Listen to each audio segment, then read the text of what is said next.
Welcome to this presentation on prepositions. Let's get started.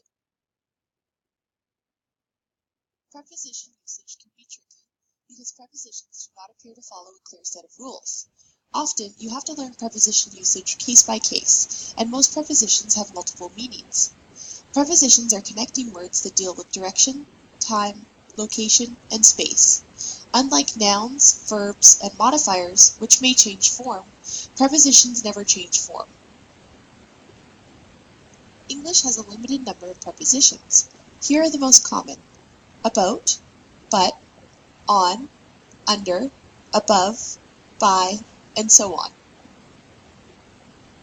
A preposition connects a noun or pronoun to another word in the sentence. Bears hibernate in caves. The noun or pronoun so connected, caves, is the object of the preposition. The preposition plus its object and any modifiers is a prepositional phrase.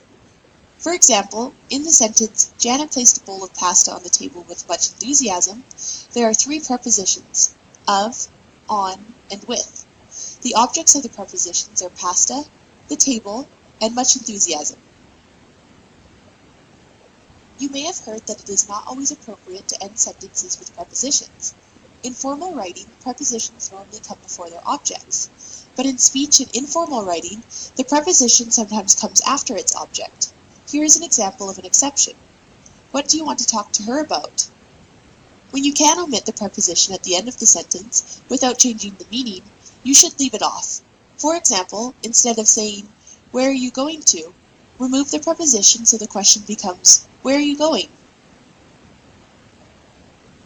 Here are some features of prepositions. They are followed by noun phrases. For example, my sister went to the neighborhood park. They are frequently used as parts of idioms, which are expressions that have a meaning different from the dictionary definitions of the individual words. On one's toes, off the cuff, and in the clear are examples of idioms with prepositions. They are often used to form phrasal verbs.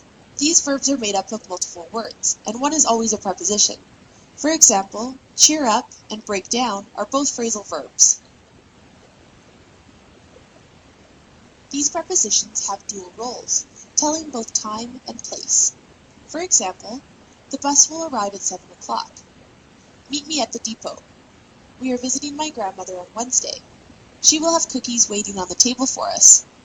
The semester begins in 2 days. I will attend my first lecture in Robin's Health Learning Center. Prepositions of direction indicate where to go or to put something. Some examples are to, on, onto, in, and into. For example, I am going to the airport. Put your smelly gym clothes in the hamper. The hot air balloon glided onto the road. The following are prepositions which describe spatial relationships, where something is in relation to something else: above, between, and near. For example, there is plenty of space between the car and the curb. Adjectives and prepositions are commonly used in phrases. The adjective usually goes before the preposition. For example, I am very excited about my vacation. He was found guilty of libel.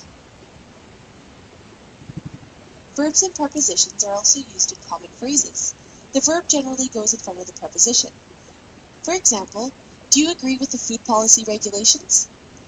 The suspenseful movie gave me a lot to think about. Avoid overusing prepositions, especially of, to, and on, because they can make your writing sound cluttered. Here is a sentence that uses the word of unnecessarily.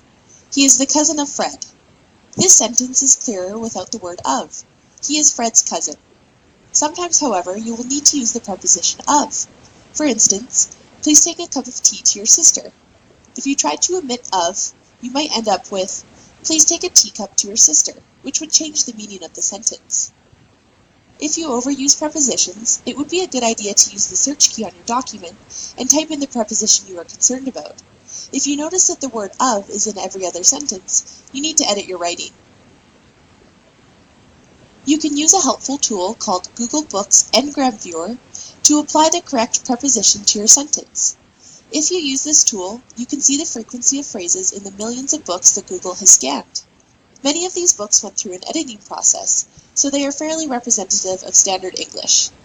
For example, if you are trying to decide between we were in the theater or we were at the theater, you can search for those phrases in the Ngram viewer and see that although both are in use, in the theater is a bit more common. Thanks for viewing this Prezi on Prepositions.